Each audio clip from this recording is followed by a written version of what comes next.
مسیح یسوع کے بابرکت نام میں آپ سب کو سلام۔ میں خدا کی شکر گزاری کرتا ہوں کہ خدا نے آج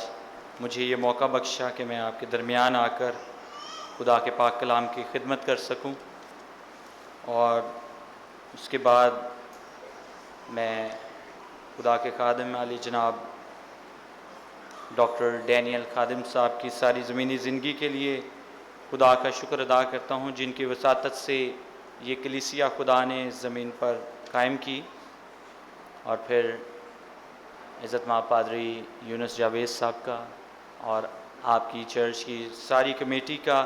اور آپ سب کا کہ آپ نے مجھے یہ شرف بخشا کہ آج میں خدا کے پاک کلام کی خدمت آپ کے درمیان آ کر سکوں۔ میری کلاس فیلوز بھی ادھر بیٹھے ہیں، پاسٹر پرویز صاحب، باجی عابدہ، تو میرے لیے بڑی خوش شائن بات ہے۔ آئیں ہم خدا کے پاک کلام میں سے دیکھیں جو آج خاص طور پر مضمون مجھے خدا کے خادم نے دیا۔ وہ مضمون تھا اسپرچول ماڈل فیملی۔ بائبل کے مطابق ایک روحانی خاندان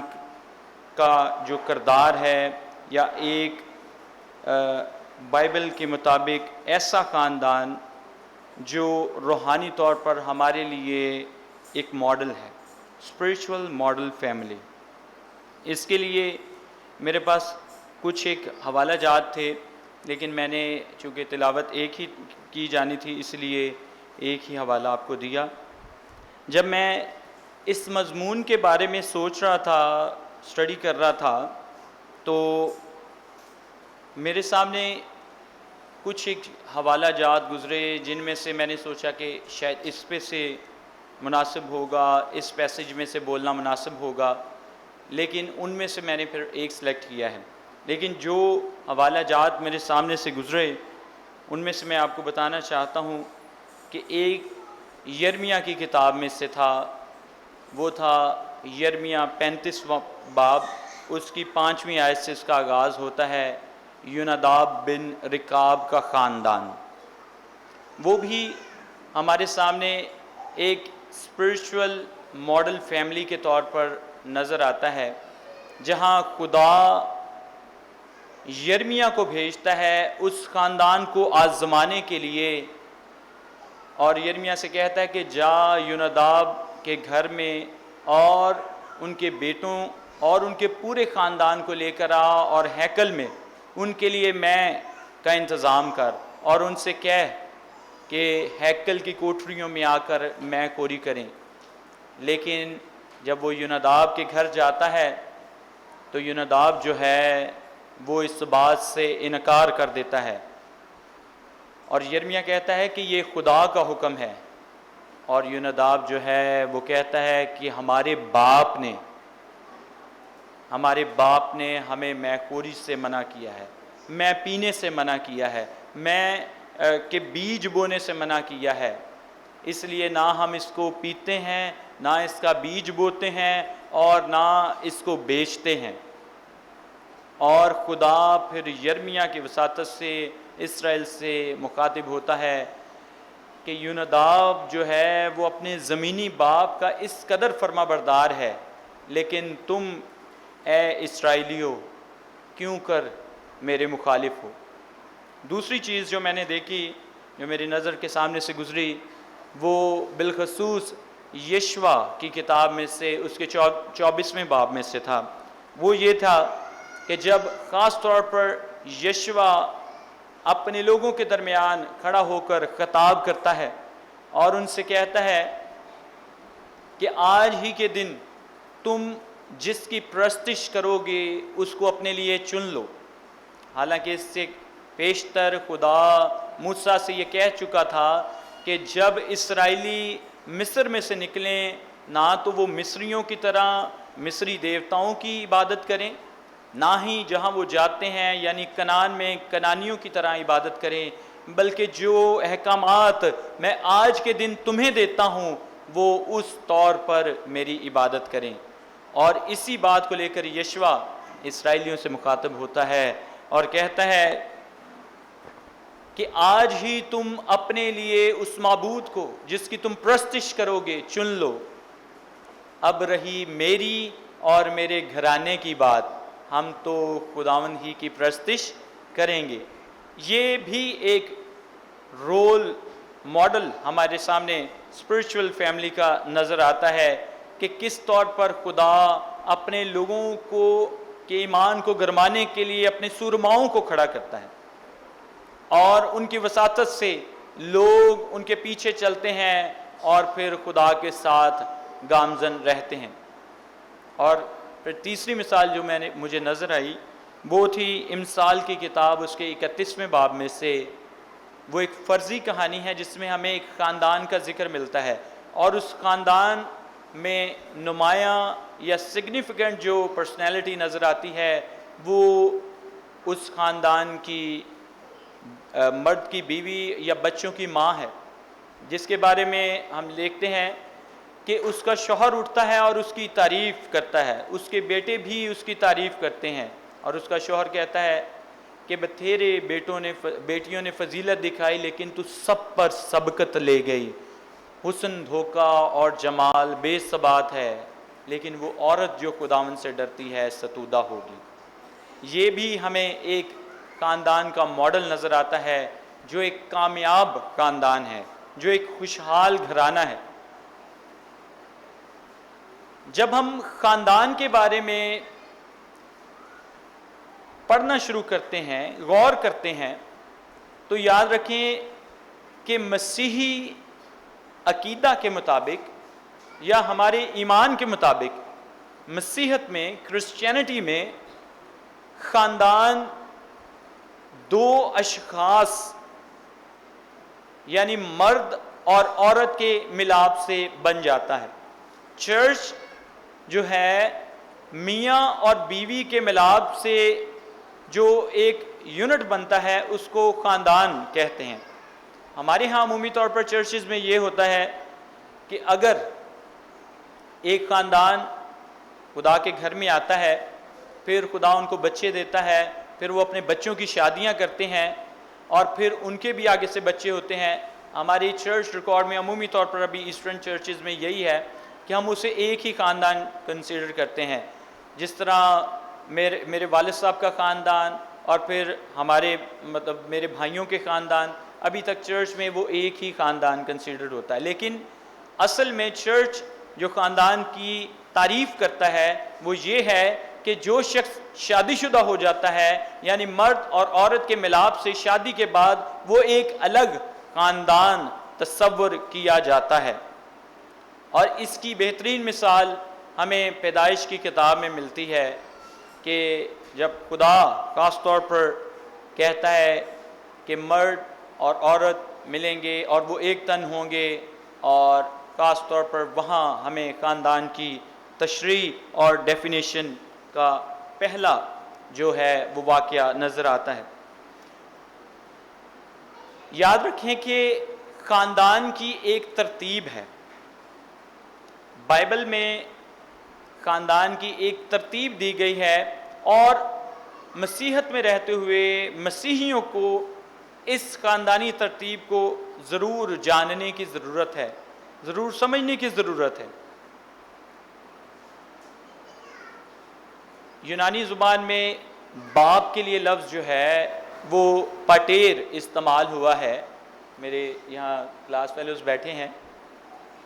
پاٹیر کا مطلب ہے باپ، اور نئے عہد نامہ میں خاندان کے لیے جو لفظ استعمال ہوا ہے وہ پاٹیریا ہے۔ پاٹیریا زیادہ دفعہ پاٹیریا لفظ نئے عہد نامہ میں استعمال ہوا ہے، اور پاٹیریا کا جو معنی ہے یا جو مطلب ہے اس کا مطلب یہ ہے کہ ایسا گروہ، ایسے لوگ جو ایک باپ سے تعلق رکھتے ہوں، ایسے لوگوں کا گروہ جو ایک باپ سے تعلق رکھتے ہوں، پاٹیریا یعنی خاندان کہلاتا ہے۔ یاد رکھیں کہ پاٹیریا کا ورڈ جو ہے جب پہل بائبل کی ٹرانسلیشن ہیبرو یا گریک سے انگلش میں کی گئی تو فیملی ورڈ تب استعمال نہیں ہوتا تھا۔ تب جو بائبل میں لفظ استعمال ہوتا تھا وہ ہاؤس ہولڈ کا لفظ تھا، یعنی گھرانے کا لفظ استعمال ہوتا تھا،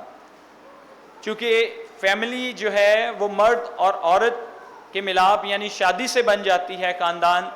اس لیے مقدس پولس جو ہے وہ کرنتھس کی کلیسیا کو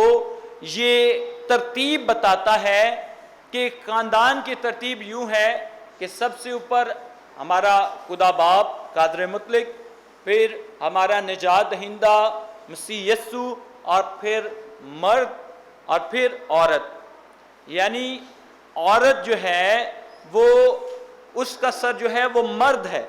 اور مرد کا سر مسیح ہے۔ اگر ہم دیکھیں تو خاندانوں میں جب مرد اور عورت کے ملاپ ہو جاتا ہے تو خاندان تشکیل پا جاتا ہے۔ جو خاندان کے بچے ہیں وہ خاندان میں ایک ایکسٹینشن ہے، وہ ایک اضافہ ہے۔ زبور 127 میں لکھا ہے اس کے پنجابی ترجمے میں، ویکھو بچے خدا دی میراث ہیں، سارا ٹیڈ دا پھل اسے تو آوے۔ جب خاندان بن جاتا ہے تو پھر خدا خاندان کو برکت دیتا ہے، پیٹ کا پھل اولاد یعنی میراث دیتا ہے، اور پھر خاندان آگے بڑھتے ہیں، اور پھر وہ بچے جب بڑے ہوتے ہیں تو پھر جو ہے نئے خاندان بنتے جاتے ہیں۔ مسیحی خاندان کے بننے کی وجوہات جو خدا کے نزدیک ہیں وہ یہ ہے کہ خاص طور پر خاندان جو ہیں یا مرد اور عورت جس کو خدا نے تخلیق کیا ہے، ان کے اندر جو جبلت رکھی گئی ہے، یعنی اپوزٹ جینڈر کے لیے جو اٹریکشن رکھی گئی ہے، اس کی پاک تقدیس کے لیے خدا نے شادی کا انسٹیٹیوشن بنایا ہے، تاکہ شادی کے ذریعے مرد اور عورت ایک ہو سکیں، ایک خاندان بن سکے، اور پھر اس خاندان کے ذریعے سے خدا ان کو اولاد بخشے، یعنی پاک نسل کی افزائش ہو، اور پھر اس پاک افزائش کے ذریعے دوسرے خاندان بن سکیں۔ آج جو ہم سب کے لیے اسپرچول ماڈل فیملی خدا کے پاک روح کی رہنمائی میں مجھے خدا نے بتائی ہے وہ یہ ہے ابراہم اور سارہ۔ ابراہم اور سارہ بائبل مقدس کے اولین حصوں میں ہی ہمیں نظر آتے ہیں، اور اہل یہود جو ہیں وہ ابراہم کو، اہل اسلام بھی اور مسیحیت بھی ابراہم کو اپنا بانی تصور کرتے ہیں، یعنی اگر جوڈائزم، کرسچینٹی اور اسلام کو دیکھیں تو وہ ابراہم کو اپنا فاؤنڈر یعنی اپنا باپ کہتے ہیں، اور ہم انہیں ایمانداروں کا باپ کہتے ہیں۔ اور یاد رکھیں کہ ابراہم اور سارہ جو ہے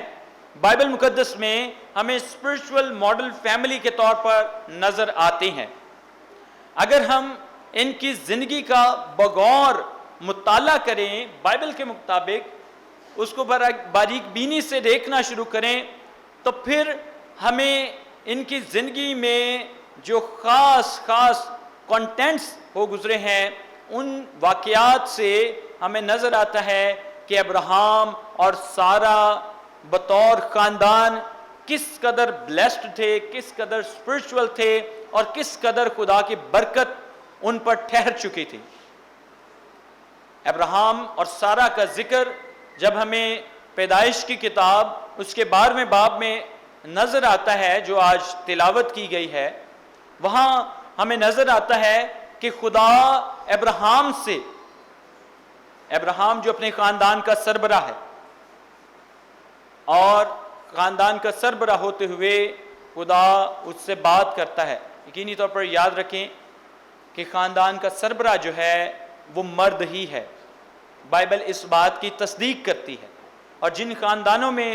اس بات کو مانا جاتا ہے، ایکسیپٹ کیا جاتا ہے، وہ خاندان خدا کی حضوری سے وہ برکتیں، وہ نعمتیں، افزائش وہ پاتے ہیں جو خدا کے پاک کلام میں مندرج ہیں۔ اور یقینی طور پر جب مرد کے ہوتے ہوئے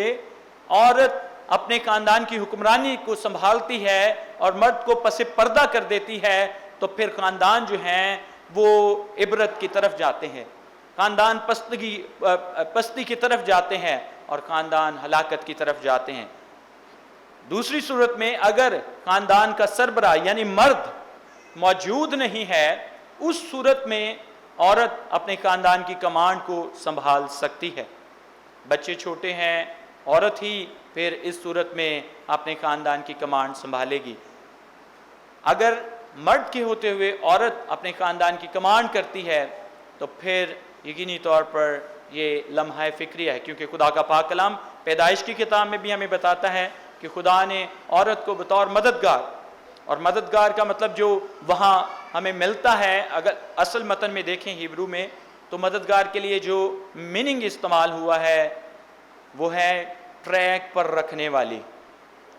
صراط مستقیم پر رکھنے والی، سیدھے راستے پر رکھنے والی، درستگی کروانے والی۔ یعنی اگر مرد کچھ غلط کرتا ہے تو وہ اس کی درستگی کروائے۔ اس کا مطلب یہ نہیں کہ صرف کام کاج ہی کرے، بلکہ مددگار کے لیے جو ورڈ ایزر استعمال ہوا ہے وہاں ہیبرو لینگویج میں، اس کا مطلب ہے سیدھی راستے پر لگانے والی یا ٹریک پر رکھنے والی یا درستگی کروانے والی۔ اس لیے یاد رکھیں کہ اس ترتیب کو ہمیں فالو کرنے کی ضرورت ہے۔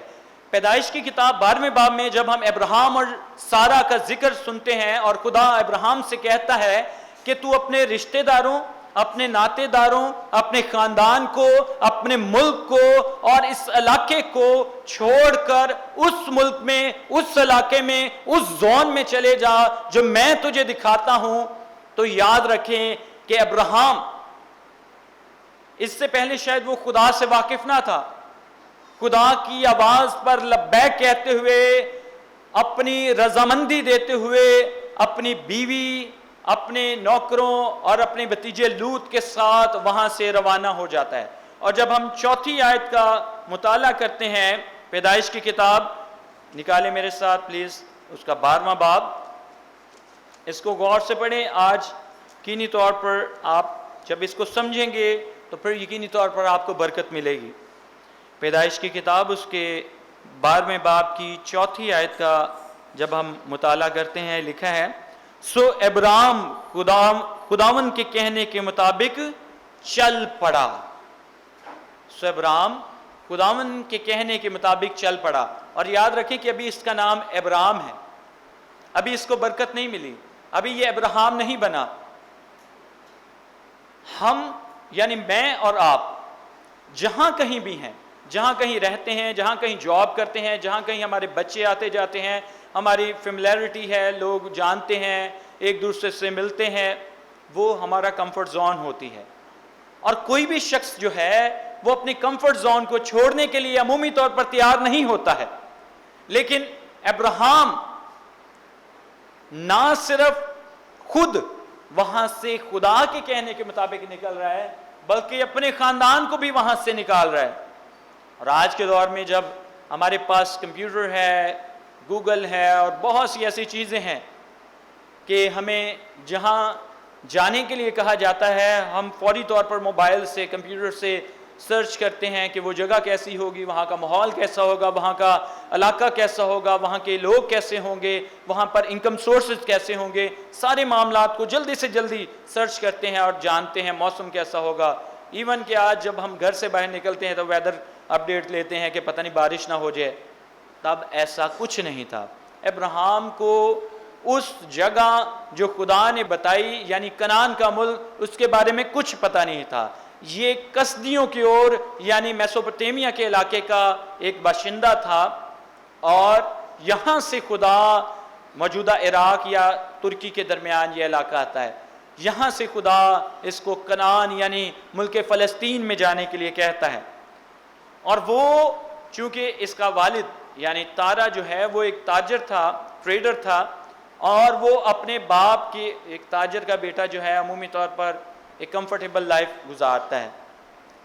وہ اس کمفرٹیبل لائف کو چھوڑ کر، کمفرٹ زون کو چھوڑ کر، اس ملک کو جس کو وہ جانتا ہی نہیں ہے، اپنی بیوی کے ساتھ روانہ ہو جاتا ہے۔ اور یہ ابراہیم جو ہے اس لیے کرتا ہے کیونکہ وہ خدا پر ایمان رکھتا ہے، خدا کی بات کو مانتا ہے، خدا کی بات پر اعتقاد کر لیتا ہے، خدا پر جس نے اسے کہا ہے کہ میں تجھے برکت دوں گا، تیرے سبب سے لوگ تو باعث برکت ہوگا، وہ اس بات خدا کے کہے کے مطابق ہی وہ چل پڑتا ہے۔ اور اگر عبرانیوں کے خط میں ہم دیکھیں تو وہاں لکھا ہے اگرچہ ابراہیم جانتا نہ تھا کہ کہاں جاتا ہے تو بھی وہ روانہ ہو گیا۔ یہ ایسا ہی ہے کہ ہماری آنکھوں پہ آج کے دور میں پٹی باندھ دی جائے اور ہمیں کہہ دیا جائے کہ آپ سامنے جو ہے وہ ایس بلاک کی طرف چلنا شروع کر دیں، ہمیں پتہ تو نہیں لگے گا لیکن وہ ہم روانہ ہو جائے، یہ اعتقاد ہے۔ اور ابراہیم چونکہ اس وقت جانتا نہیں تھا کہ میں کہاں جاتا ہوں، لیکن تو بھی خدا کے کہنے پر وہ روانہ ہو گیا۔ اس لیے یاد رکھیں کہ مسیحیت میں اسے ایمانداروں کا باپ کہا جاتا ہے۔ ایمان اندیکھی چیزوں کا ثبوت ہے، اور وہ پہلا شخص بالخصوص جو ہے پرومیننٹ ایسی شخصیت ہمیں بائبل میں نظر آتی ہے جو خدا کے کہنے کے مطابق چل پڑا۔ اس سے پہلے نوح بھی ہے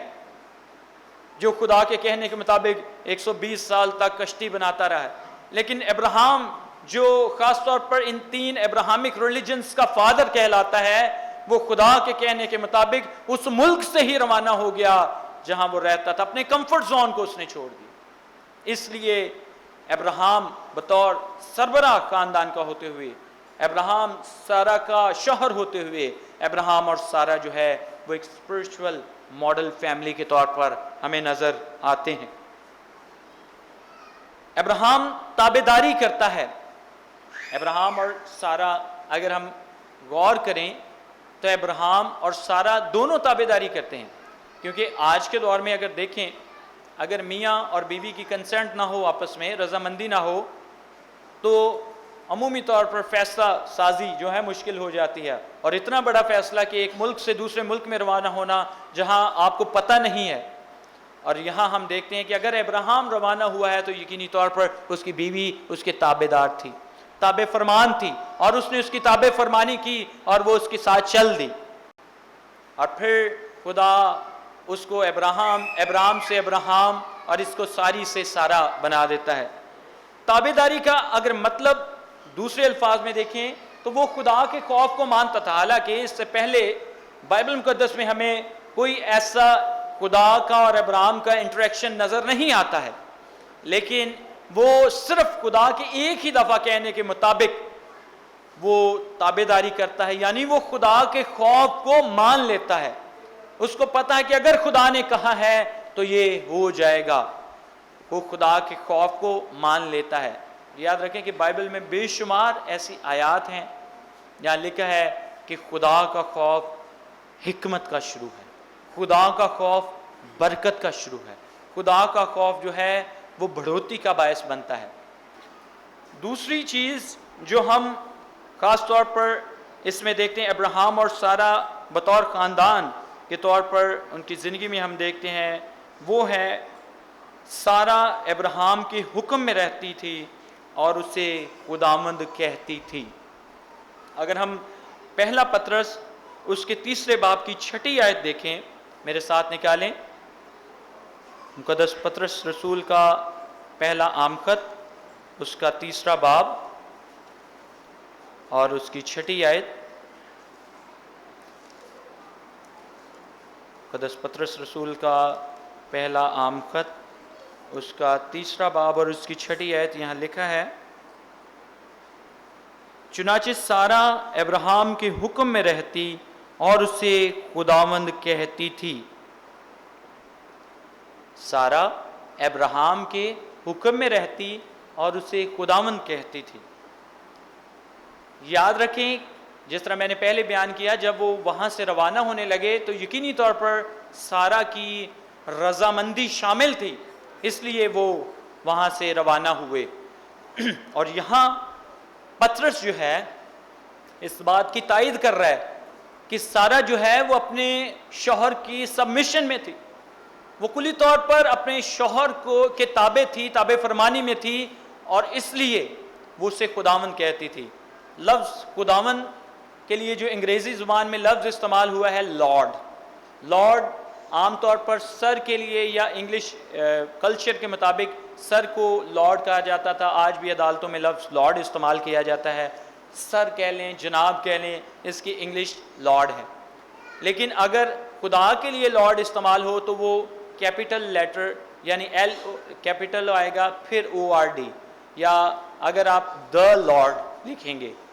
اسی طرح یونانی زبان میں جو لارڈ ہے اس کے لیے لفظ استعمال ہوا ہے کیوریوس. کیوریوس اس کا مطلب ہے جناب، استاد، سر.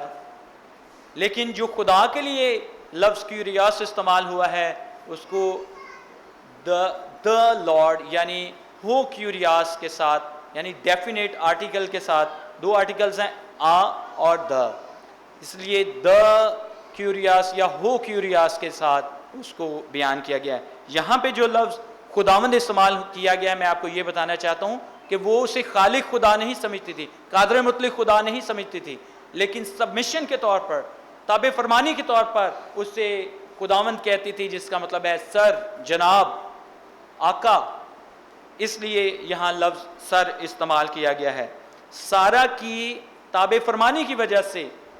خدا اس کو برکت دیتا ہے.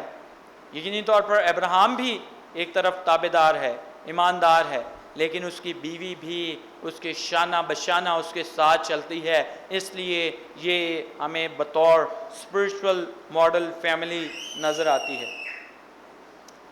ابراہیم اور سارہ دونوں مل کر خدا کے خادموں کی عزت کرتے ہیں، خدا کے خادموں کی خدمت کرتے ہیں،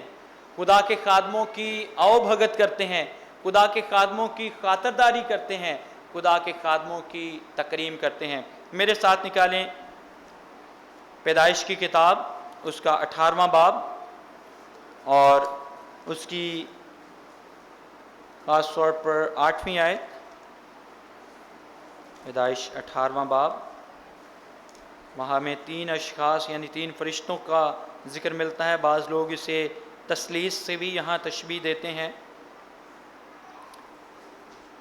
پیدائش 18واں باب، اس کی پہلی 8 آیات یہاں لکھا ہے،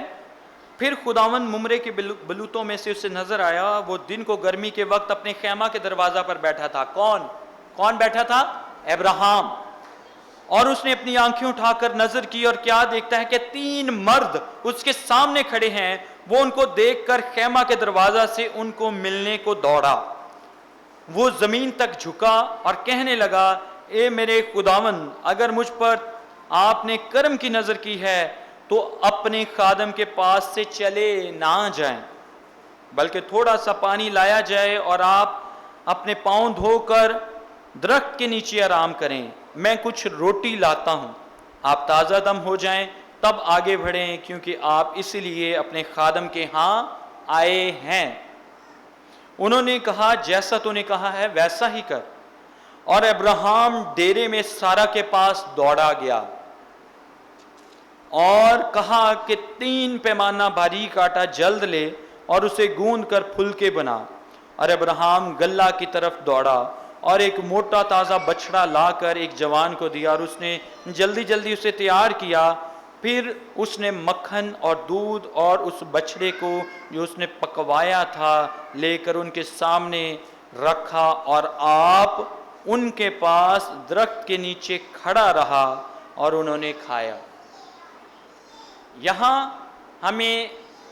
ایک ایسا خاندان نظر آ رہا ہے، یعنی ابراہیم اور سارہ کی صورت میں، جو خدا کے خادموں کی عزت کر رہے ہیں، جو خدا کے خادموں کی تکریم کر رہے ہیں. یاد رکھیں کہ بائبل مقدس میں، یہ بائبل مقدس کی بات ہے، کسی شخص نے نہیں کہا، عام شخص نے نہیں کہا، کہ اسحاق اپنے بیٹے عیساؤ کو کہتا ہے کہ میرے من پسند کھانا کھلا تو میں تجھے برکت دوں.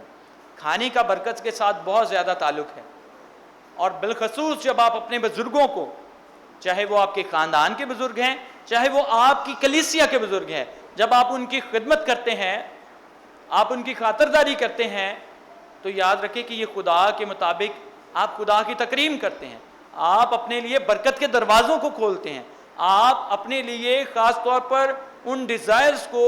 ان مرادوں کو جو آپ کے دل میں ہیں، ان کو لینے کے لیے قدم بڑھاتے ہیں. اور یقینی طور پر جب آپ ایسا کرتے ہیں تو خدا آپ کو وہ دے دیتا ہے. یہاں جو خاص طور پر ہمیں چیزیں نظر آتی ہیں اس حوالے میں یا اس پوائنٹ میں کہ ابراہیم اور سارہ جو ہیں وہ خدا کے خادموں کی عزت کرتے ہیں، وہ چھوٹی باتیں وہ یہ ہیں.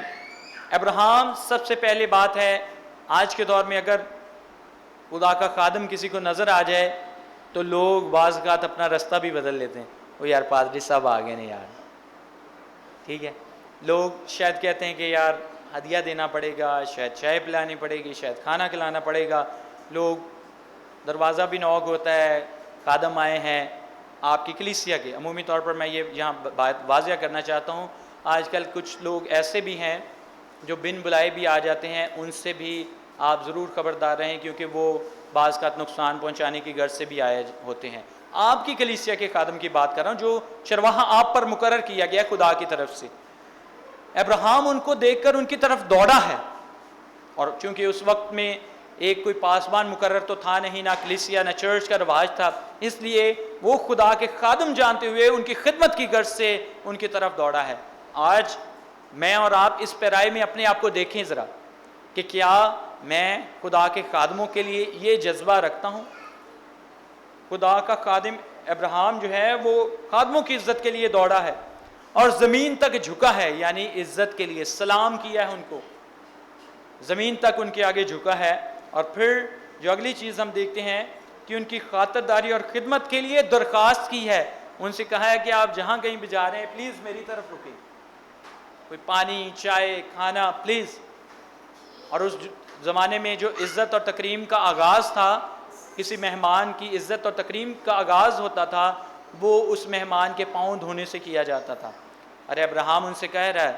کہ میں اچھا ہے کہ پانی لاؤں اور آپ کے پاؤں دھوں اور آپ تھوڑی دیر کے لیے درخت کے نیچے آرام کریں اور پھر میں آپ کے لیے روٹی کا بندوبست کرتا ہوں. اور ہم دیکھتے ہیں کہ وہ خاص طور پر ان کے پاؤں دھونے کے لیے پانی کا درخت میں نیچے بٹھانے کا بندوبست کرتا ہے، اور پھر سارا کے پاس دوڑ کر جاتا. یہاں لفظ جو ہے دوڑ ایک خاص طور پر اس کے اندر تجسس کو ظاہر کرتا ہے یا ایک کریوسٹی کو ظاہر کرتا ہے کہ یہ وہ لوگ ہیں جن کی خدمت کرنے سے خدا خوش ہو جائے گا، خدا خوش ہو جائے گا. یاد رکھیں کہ آپ کسی انسان کو خوش نہیں کر سکتے، لیکن آپ خدا کو خوش کر سکتے ہیں. آپ انسانوں کی خدمت کر کے، ان کی بہتری یا فلاح کا کام کر کے خدا کو خوش کر سکتے ہیں. اور یقینی طور پر جب خدا خوش ہوتا ہے تو پھر وہ انسانوں کو بھی آپ کے لیے تیار کر دیتا ہے. اور یہاں ہم دیکھتے ہیں کہ ابراہیم سارا کی طرف دوڑ کر گیا ہے اور اس سے کہتا ہے کہ جلدی جلدی کھانا تیار کرو. اور پھر آج کے دور میں اگر ہم دیکھیں تو کھانا بنانا بہت مشکل ہے. وہ ایک پورا جانور ان خادموں کے لیے ذبح کرواتا ہے اور پھر لکھا ہے کہ مکھن دودھ اور وہ گوشت ان کو پیش کرتا ہے. میں سمجھتا ہوں کہ یہ وہ چیزیں ہیں جو ہم شاید عمومی طور پر کھاتے ہیں، لیکن یہاں خدا کے خادموں کی جو عزت بیان کی جا رہی ہے، ان کے سامنے کھانا پیش کیا جانا، یہ اس کی عقیدت ہے جو خدا کے خادموں سے وہ رکھتا ہے. اور اسی لیے وہ آج ایمانداروں کا باپ کہلاتا ہے، اس لیے ہم اسے اپنا ہیڈ کہتے ہیں، کیونکہ اس نے ان باتوں کا آغاز کیا تھا. اور آج بھی جو ان باتوں پر عمل پیرا ہوتے ہیں، یقینی طور پر خدا ان پر اپنی خاص فیور کو بھیجتا ہے. ایک وہ فیور ہے جو ہم سب کے ساتھ ہے، لیکن ایک خاص فیور ہے خدا کی گریس آف گاڈ. یقینی طور پر خدا کی خدمت، خدا کے خادموں کی عزت اور خدا کی تابعداری میں ہے. اور لکھا ہے کہ جب وہ کھانا کھا رہے ہیں تو ابراہیم جو ہے وہ ان کے پاس شاید اس طرح کھڑا ہوگا، سر کچھ اور چاہیے، پانی لے کے آؤ، دودھ مکھن، شاید ایک مطلب ویٹر کی طرح کھڑا ہے. اور اس کو پتا ہے کہ یہ لوگ جو کھانا کھا رہے ہیں ان کے پاس برکت ہے، ان کے پاس بلیسنگ ہے، اور یقینی طور پر جب میں ان کی عزت کروں گا تو میرے لیے بھی سب کچھ ہونا شروع ہو جائے گا. اور اس واقعے کے بعد جب وہ خادموں کی عزت کرتا ہے، ہم دیکھتے ہیں کہ ان کے لیے وہ دلی مراد بھی پوری ہو جاتی ہے، یعنی ابراہیم اور سارا کو خدا بلیس کر دیتا ہے. اور اس واقعے کے بعد جب خاص طور پر یہ 3 اشخاص وہاں سے جانے لگتے ہیں اور وہ کہتے ہیں کہ اگلے سال وقت مقررہ پر سارا کے ہاں بیٹا ہوگا، اور ایسا ہی ہوتا ہے. ابراہیم اور سارا ہمارے سامنے ایک اسپرچول ماڈل فیملی کے طور پر ہے. اگر آج ہم اس خاندان کو اپنے سامنے ایک رول ماڈل تصور کرتے ہوئے ان کو فالو کرنا شروع کریں، یقینی طور پر تو ہماری زندگی میں آسانیاں آ سکتی ہیں۔ پہلی بات تو یہ کہ ہم اس ترتیب کو جو خدا نے رکھی ہے اس ترتیب کو اپنا لیں، خدا پر ایمان رکھیں، خدا کی تابعداری کریں، اور پھر اس ترتیب کو جو خدا نے رکھی، یعنی عورت اپنے شوہر کے ساتھ مل کر، ٹھیک ہے، سارے معاملات کو طے کرے، مرد اپنے خاندان کا سربراہ رہے، ڈیسیژن میکنگ جو ہے وہ اس کے ہاتھ میں ہو،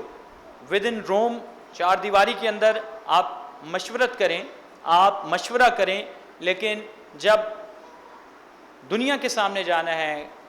ایک خاص طور پر پبلک کے سامنے آپ نے اناؤنسمنٹ کرنی ہے، تو وہاں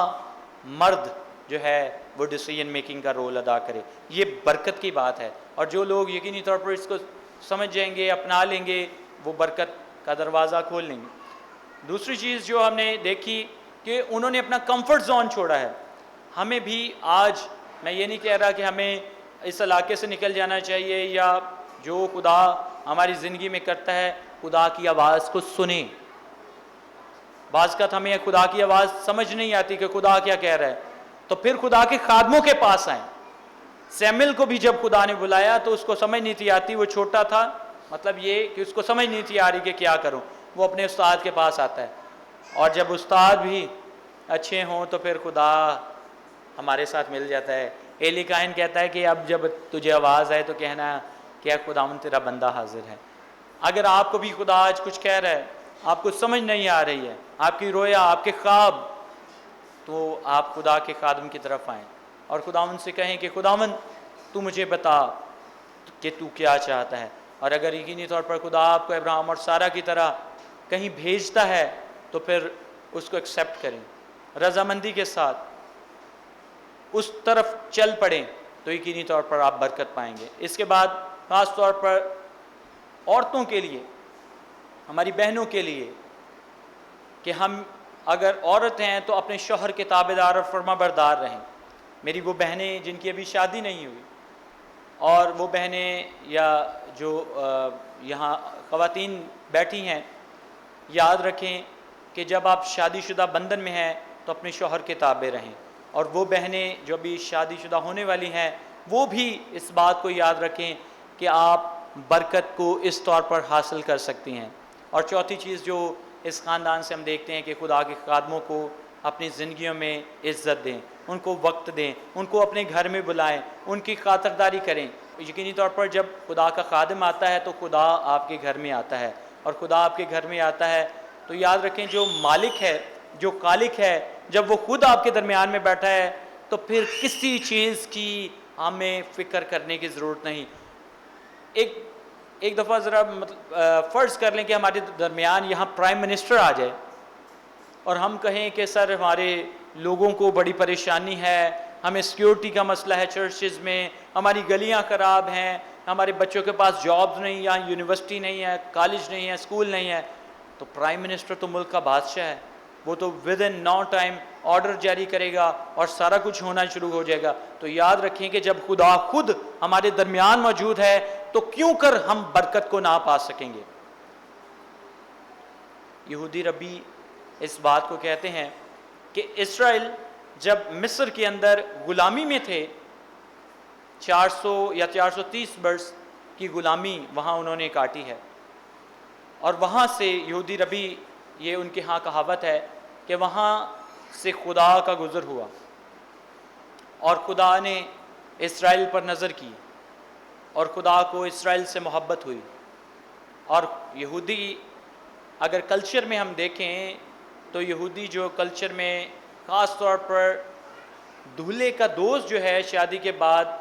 دلہن کو دولہے کی طرف لے کر آتا ہے، اور یہودی ربی کہتے ہیں کہ موسیٰ کو خدا نے بھیجا کہ مصر میں جا اور اسرائیل کو چھڑا کر لا، اور میرا جو محل ہے یعنی کوہ سینا وہاں پر وہ آ کر میری عبادت کریں۔ خدا ہمارا دولہا ہے، ہم کلیسیا اس کی دلہن ہے۔ خدا ایک ایسا خاندان بنانا چاہتا ہے جس میں نہ کوئی داغ ہو، نہ دھبا ہو، نہ جھری ہو۔ اس لیے میں اور آپ اگر ایک ایسی دلہن، ایک ایسی بیوی جو اپنے شوہر کے تابع فرمان ہوگی تو یقینی طور پر ہم برکت پائیں گے، ہمارے آقا کی، ہمارے مالک کی نظر کرم ہم پر رہے گی، اور ہم وہ سب کچھ پا سکیں گے جو ہم چاہتے ہیں۔ مسیحی خاندان جو ہے وہ آج گراوٹ کا شکار اس لیے ہیں کہ ہمارے خاندانوں میں جو ہے وہ دعا ختم ہو چکی ہے۔ آج شاید ماؤں نے اپنے بچوں کے لیے دعا کرنا چھوڑ دی ہے، بہنوں نے اپنے بھائیوں کے لیے دعا کرنا چھوڑ دی ہے۔ آج شاید جس طور پر خاندانوں میں بزرگ پہلے صبح سویرے اٹھ کر حمد و ثنا کرتے تھے، دعائیں کرتے تھے، وہ سلسلہ شاید آج ختم ہو چکا ہے۔ اس لیے یاد رکھیں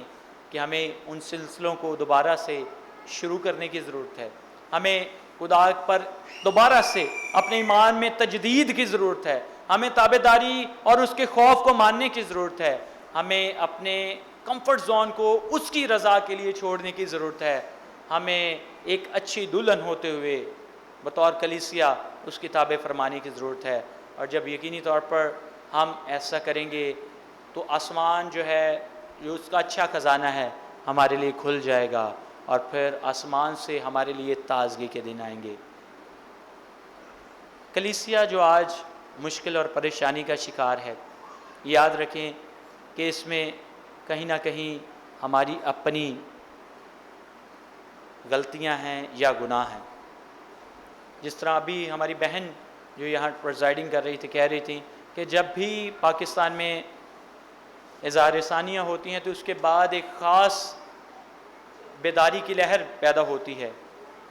آج میرے لیے اور آپ کے لیے یہ موقع ہے، بطور اس کی دلہن، بطور اس کی بیوی،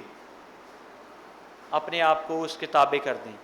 تاکہ خدا ہم پر مہربان ہو، اور یہ ساری جو کالی گھٹائیں ہیں، جو ظلم و ستم کے بادل ہیں، ہماری مسیحت سے جاتے رہیں، اور ہم ایک ایسا خاندان بن کر دوسروں کے سامنے نمایاں ہوں جو مثالی مسیحی خاندان ہو،